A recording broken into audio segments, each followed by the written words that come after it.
Yon, ito naman tayo mga kababayan. Pero bago tayo magpatuloy sa ating pag-usapan, ako muna ay babati ng magandang hapon sa aking mga subscribers dyan, sa aking mga viewers. Maraming salamat sa inyong suporta. Shoutout sa inyong lahat. Yun na, tuloy na tayo kagad sa ating pag-usapan at ito'y tungkol na naman kay Epifanio Labrador, o sa totoong buhay, Richard Palacio, ang vlogger na nagtapang-tapangan, ngunit ang katotohanan ay supot naman. Yun ang mga kababayan, wala na si Epifanio Labrador, sumuko na sa pamunuan ng Iglesia ni Cristo. Tinigilan niya na yung Iglesia ni Cristo, mga kababayan. Pero nga lang, sobrang malas nitong si Epifanio Labrador dahil nga tumigil na siya sa kakabanat sa Iglesia ni Cristo, sa paninira sa pamunuan ng Iglesia ni Cristo, sa pambababoy, sa pambabalahura.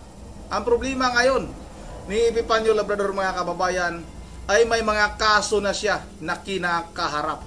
Yan talaga ang mapapala pag masyado kang mayabang, pag masyado kang mapanghusga, pag nag-iimbento ka ng mga kwento, mga kababayan, talagang aabutin ka ng karma. Yan na yung karma ni Epifanio Labrador. Wala na po mga ilang araw na hindi niya na nababanggit itong Iglesia ni Cristo. Dahil nga siguro, mga kababayan, sa isip-isip nitong si Epifanio Labrador ay wala po siyang nakukuhang abuloy. Akala siguro niya matatakot na yung pamunuan ng Iglesia ni Cristo. Akala siguro niya makakuha siya ng bayad, uupiran siya na ganito, itigil mo na yung paninira sa amin, dahil babayaran ka namin. Nagkakamali itong si Epifanio Labrador, mga kababayan. Dahil nga, pag yung isang relihiyon ang kinakalaban mo, lalong-lalo na katulad ng Iglesia ni Cristo na talagang kilalang kilala dito sa ating bansa, yung mga matataas nga mga pinuno dito sa ating bansa, ilumalapit sa pamunuan ng Iglesia ni Cristo para lang humingi ng tulong, lalong-lalo na sa pagdating ng eleksyon. Tapos itong si Epifanio Labrador na supremo ng mga supot, mga kababayan, ay ang akala siguro niya masisira niya yung Iglesia ni Cristo. Ganon talaga ang mga tao na, anong tawag nito, mga kababayan, yung gamunggo yung utak.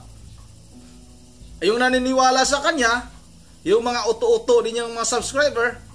Pero sa ngayon nakikita ko yung kanya mga upload, wala na po, nilalangaw na po. Parehas na kami ng views. Humina din yung views ko. Humina din yung views niya, mga kababayan. Wala na. Talagang nagpapakalat kasi ng kasinungalingan. Katulad nito, video na ito. Ito na naman, ibubuking na naman natin si Epifanio Labrador. Kukontrahin na naman natin. Hindi talaga siya makakalusot sa akin, mga kababayan. Dahil bawat kasinungalingan nitong si Epifanio Labrador, ang supremo ng mga supot, ay ating ibubuking. Katulad nitong video na ito. Tika lang hahanapin ko muna. Talagang hindi siya makakalusot sa akin. Ayon sa kanya, itong si Pangulong o dating Pangulong Duterte ay bumagsak na daw yung ratings. Yung mga Duterte daw, wala na. Nilalangaw na daw. Makikita natin sa video na ito kung talagang nagsasabi ba ng, kailan ba nagsasabi ng katotohanan ito? Puro lang naman kasinungalingan ito. Puro lang naman imbentong kwento. Imbentong kasinungalingan. Magaling magtahi-tahi ng kasinungalingan itong si Epifanio Labrador, ang supremo ng mga supot, mga kababayan. Yun ang sinabi niya pa na mabaho na daw itong mga Duterte. Pero nga, sinasabi ko, mga kababayan, sa video na ito, mapapatunayan natin na napakalakas pa rin ng mga Duterte. Minamahal pa rin ng ating mga kababayan si dating Pangulong Duterte at saka si Vice President Sara Duterte. At ito yung matindi. Ito si Pangulong Bongbong Bangag Marcos Jr. ay hindi mo lang pinapansin, Hindi mo lang pinapansin ang ating mga kababayan dyan sa Negros, Maghiwalay kasi itong pumunta Itong grupo ni dating Pangulong Duterte ay nag rally sa Cebu. Nangangampanya sa Cebu. At ito namang grupo ng mga bangag ay sa Negros, mga kababayan. Makikita natin dito kung sino ba yung italagang minahal pa ng ating mga kababayan. Ikaw, Epipanius Labrador, ha? Masyado kang sinungaling, ha? Kung gaano ka supot, ganon ka rin kasinungaling. Ito na, mga kababayan, ano? Wag na natin itong patagalin, ano? Sabay-sabay natin itong panoorin. So, Pilipinas Duterte pa rin. Sa kanta lang yun, mga minamahal ko mga kababayan. Madali naman gumawa ng kanta eh. At madaling gumawa at maglapat ng lyrics. Pero ang katotohanan, ang totoo ba? Ang tanong ito, ano ba ang totoo? Pilipinas Duterte ba rin ba? Pa rin ba? O ano? Pero kung ako tatanungin niyo, mga minamahal ko mga kababayan, isa lang pong masasabi ko. Malabo na po yun. Dahil unang-una po, mga minamahal ko mga kababayan, tayong lahat, ikaw, ako, karamihan sa mga Pilipino po ngayon, mga minamahal ko mga kababayan, kung hindi po ako nagkakamali, bukas na ang isipan sa katotohanan sapagkat namulat tayo sa mga katotohanan inilahad po ng ating mga mambabatas dyan sa kamera. So, ganoon pa man mga minamahal ko mga kababayan, kanta lang yun eh. Pero, kung ako po ang tatanungin ninyo, kanta lang ho yun. At malayo po sa katotohanan, yung nakalapat na lyrics doon, yung sinasabing Pilipinas Duterte pa rin. No. Hindi po totoo yun. Dahil kung totoo na ang Pilipinas ay Duterte pa rin, di sana hindi bumaba, hindi bumaksak yung ratings ni Duterte. Sa totoo lang po, mga minamahal ko mga kababayan, baksak na po ang mga Duterte ngayon. Kahit saang lugar, kahit saang panig ng ating bansa, dahil nga po sa natuklasan na yung kanilang mga baho, yung mga Duterte na to ay katunog na lamang po ng tae. Yan na nga mga kababayan, yan yung mga kasinungalingan nitong si Epipanius Labrador, ang supremo ng mga supot. Sa lahat ng mga supot, ito yung pinakasinungaling mga kababayan. Yan si Epipanius Labrador. Ito yung video na nagpapatunay na itong si Pangulong Duterte ay minamahal o mahal na mahal pa rin ng ating mga kababayan. Pinaniniwalaan pa rin. Pinagkakaguluhan kahit saan pumunta. Samantalang, itong si Pangulong Bangag Marcos Jr. ay hindi malang pinapansin. Nakikiusap na nga, no? Si gobernador dyan sa Negros na isigaw ang pangalang Marcos, pero didma mga kababayan. Didma ang taga Negros. Lalo na pag pumunta ito ng Cebu. Yung Negros, balwarte nila yan dahil nga yung gobernador dyan at yung mga mayor dyan, katulad nila Mayor Janice Digamo, nila Mayor Fritz Diaz, ay mga BBM supporters yan. Yan ang pagkakaalam natin. Talagang binubuhusan ng suporta yan ni Tambaluslos, mga kababayan. Ito para mapatunayan natin na sobrang sinungaling itong taong supot na ito, itong si Epipanius Labrador. Ito yung video mga kababayan na patunay na wala talagang kahit isang totoo ang sinasabi ng supremo ng mga supot mga kababayan. Ito panoorin natin ito. Sana? Asa na? Ayaw. Ito na. Yan. Bitaw, lain pa yato. Nibiyahay yung ko karon. Gituyo ko ni kay gusto kong makig ila-ila ninyo.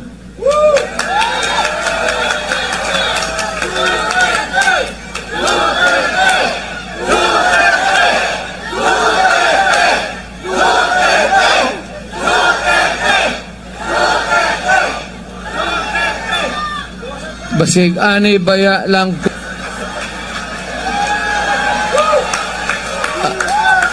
ang tama magtanom og utang kabubuton ninyo ang Pilipino. Wala gyud hiwi tanan ning kwan. Basta ng pagsulti ni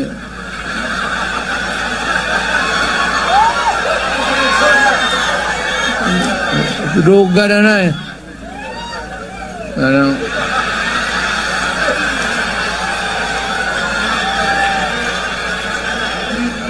ibaw ka kung sa'y pag-ilanan sa adik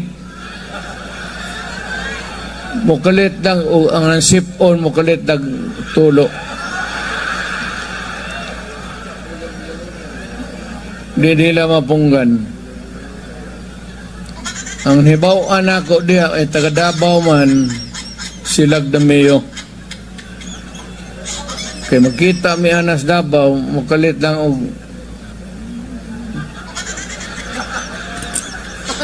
muna. Sip on forever. Sana all.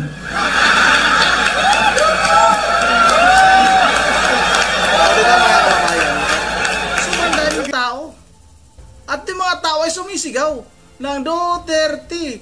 Duterte. Ipapaliwanag ko lang yung sinasabi ni Pangulong Duterte. Pumunta daw talaga siya ng Cebu para makipagkilala sa mga taga Cebu, mga kababayan. Kahit na kilalang kilala itong si Pangulong Duterte. At ayon sa kanya, yung nagsasalita ng ngiwi, no? Yung bibig, diyan daw talaga malalaman yung tao na gumagamit ng pinagbabawal na gamot, mga kababayan. At yung mga ganong tao ay mabilis lang makilatis, madali lang makilatis. Katulad na lang, no, kay Epifanio Labrador, kung paano ko nakilatis nga na siya ay isang supremo ng mga supot dahil siya ay laging nakapismas. Ayaw niya nang maamoy yung kanyang sarili, mga kababayan. Kaya itong si Epifanio Labrador, alam na alam ko na ito ay isang supot. Ito yung isang video na nagpapatunay na itong pinagsasabi nitong si Epifanio Labrador ay puro kasinungalingan. Sino ba ang hindi nagugustuhan ng ating mga kababayan? Ito, mga kababayan, ay talagang nakikiusap na itong si Gobernador Sagabriya, mga kababayan. Ito yung pumalit kay dating Gobernador Ruel Digamo, dahil yung pumalit naman nung namatay si Gobernador Ruel Digamo ay si Guido Reyes ay namatay din sa sakit. Tapos ito ay isang board member noon at ito na yung naging gobernador ngayon, itong si Chaco Sagarbarria, mga kababayan. Ito, panoorin natin ito mula kay straight to the point, no? Kay Attorney Ropel. Panoorin natin to, mga kababayan. Itra na to, okay ra ba? BBM! BBM! BBM! Dunga ta BBM! Watay mingaw man usab-usab! Sa mo ni kon, tantapok ng mga tao kasi siyempre naago na ipatapok ko na gym. Pero pag ingon niya nga mahangop bang BBM siya ato singgit BBM, di man mga tao maninggit ay ingon umatamingaw man.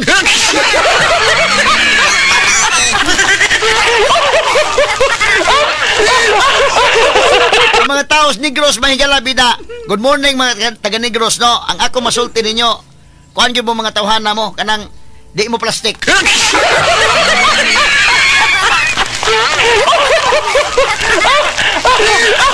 Say na anila may galas sa gibati mo gawas gyud ay. Di gyud ingon mga kanang sige papakpak lang sa tag-ato na. Dili gyud ug unsay naa sa ilang kuno tawa. Nakaingon go gobernador BBM matay mingaw man. Sayangan ano niya si Chaco Sagarbarria. Isa names. Asa agamay lang kay mo explain sa ko. Chaco Sagarbarria. Mo ni ang ilang governors Negros. Tawa. Example ha, nga ilang speech may galat tawa og hangop ba sa BBM og wa ba tawa. Ato paminawon ba. Sige names kana, go names. Man si Presdere, I'm not gonna take much of your time because kay balogyo ko, you are all excited to hear what he has to say para kanato tanan. I would just like to say isagit ra nato. Okay ra ba? BBM. Dunga ta BBM. Watay mingaw man usab-usab. BBM. Okay. Press. Okay na kita. The Negros Oriental, the entire people of Negros Oriental truly loves you. And let's work together for helping the province and the whole country. Thank you so much, Press. Thank you kanino tanan, and maayong hapon. Ayun mga kababayan, katawa-tawa naman itong si Epipanio Labrador. Kung anong pinaggagawa nito, anong mga ikinakalat na mga kasinungalingan. Kaya sabi ko sa kanya, hindi siya makakalusot sa akin.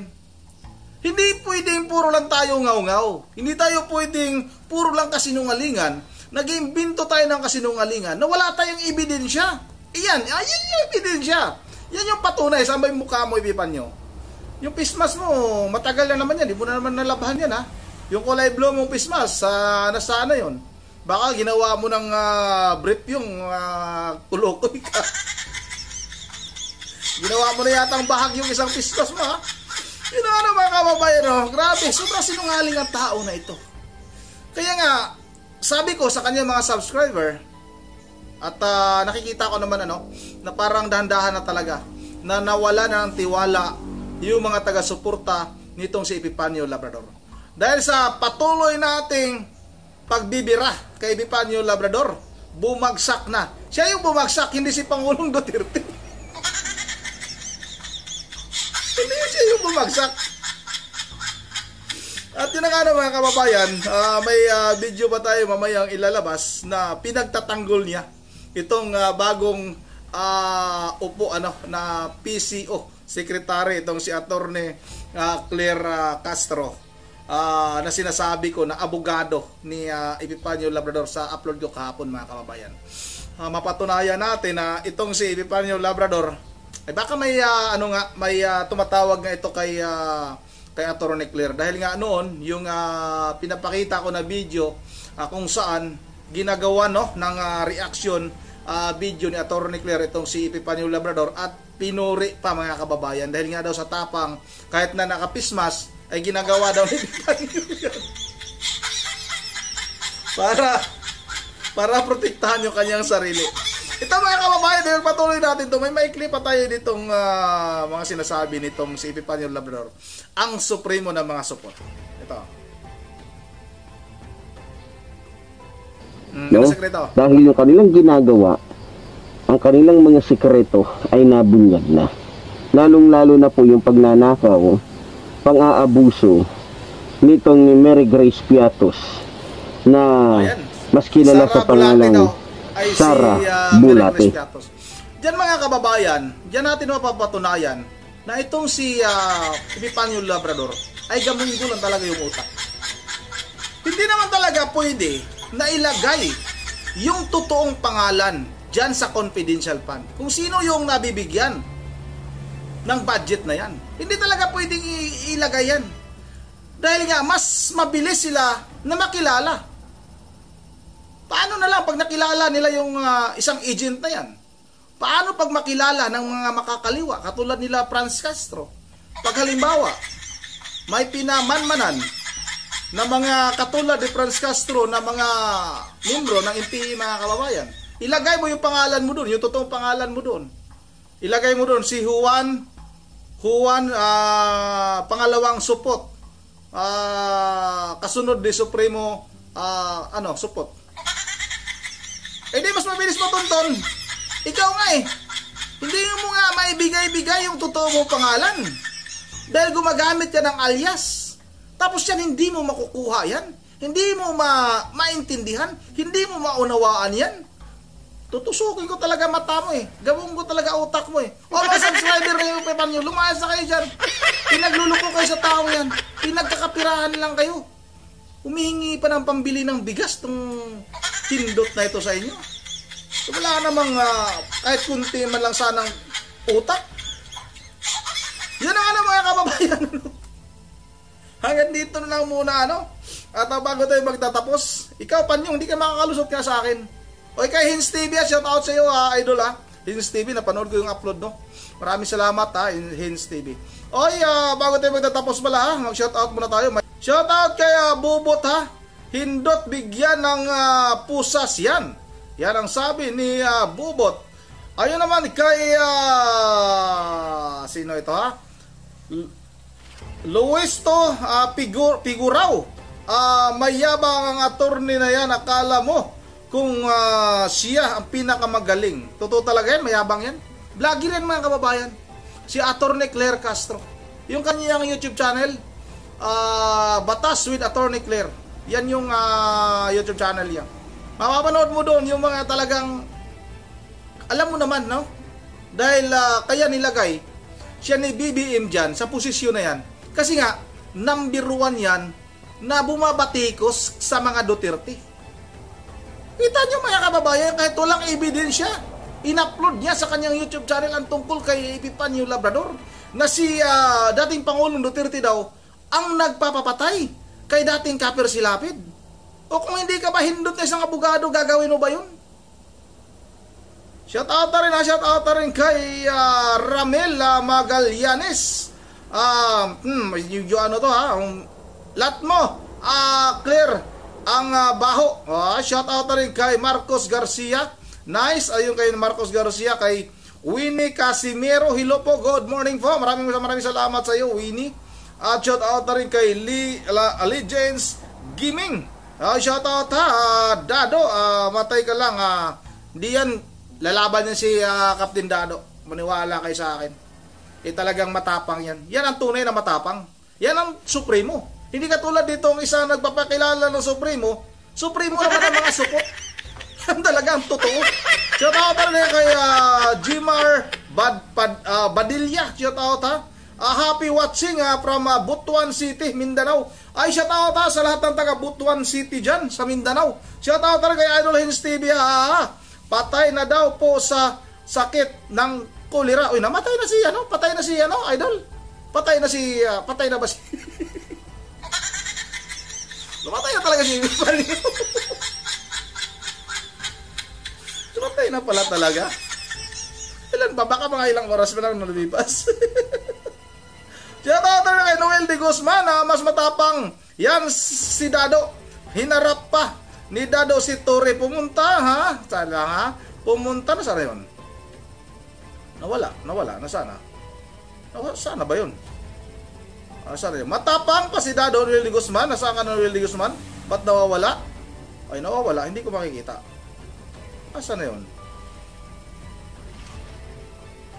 Hindi ko matatapos yung ano ha, kay Noel de Guzman ha. O shout out na lang sa iyo Noel de Guzman, Idol ha. Shout out na rin kay Sammy Trabahada ha, Cooper. Pa-shout out naman dito sa Boracay po. Idol, tama yan Idol. Yan si Labrador Supot yan o. Totoo, pati taga Boracay. Alam na, nasupot. Huwag mong Idol ha, Idol Sammy Trabahada, Cooper. Bantayan ninyo. Halimbawa, itong si Epifanio Labrador ay pupunta ng Boracay. Bantayan ninyo, huwag nyo papasukin dyan sa Boracay. Kasi pag naligo yan dyan sa Boracay, mangangamoy ang buong Boracay. Dahil nga supot yan.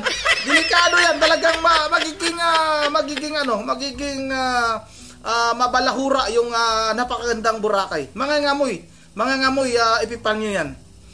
At shout out na rin ha, shout out na kay Ma'am Edisa Borbi ha. Good evening po sir. Hindi, maraming salamat Ma'am Edisa Borbi. Shout out na rin ha kay Romeo Rubis. Attorney Claire, kaya mo lang paharapin sa husgado itong source mo. Sana ba yan? Source mo?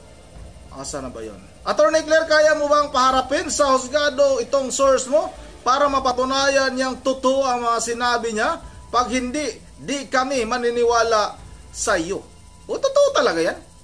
Talaga namang sinadya talaga ni Attorney Claire yan. Kahit alam naman niya na kasinungalingan lang lahat ng sinasabi ni Epifanio Labrador. Dahil nga, number 1 siyang kritiko kay dating Pangulong Duterte, binigyan niya ng buhay mga kababayan. Pinalabas niya, in-upload niya sa kanyang YouTube channel. Pero sinadya niya na i-upload sa kanyang YouTube channel yan para masira itong si dating Pangulong Duterte at yung mga Duterte mga kababayan. Hindi biro yan. Yung sinasabi ni Epifanio Labrador, yung supremo ng mga supot, na itong si dating Pangulong Duterte ay siya yung nag-utos at sinabi niya pa na yung kanyang kapatid ay membro ng DDS. Wala naman siya pinapakita. Hindi pangalan niya, hindi niya may bigay. At ito naman si Atty. Claire, paniwalang-paniwala naman. Talagang binibigyan niya ng buhay. May tawag tayo dyan mga kababayan. Ang ginawa ni Atty. Claire Castro ay mind conditioning.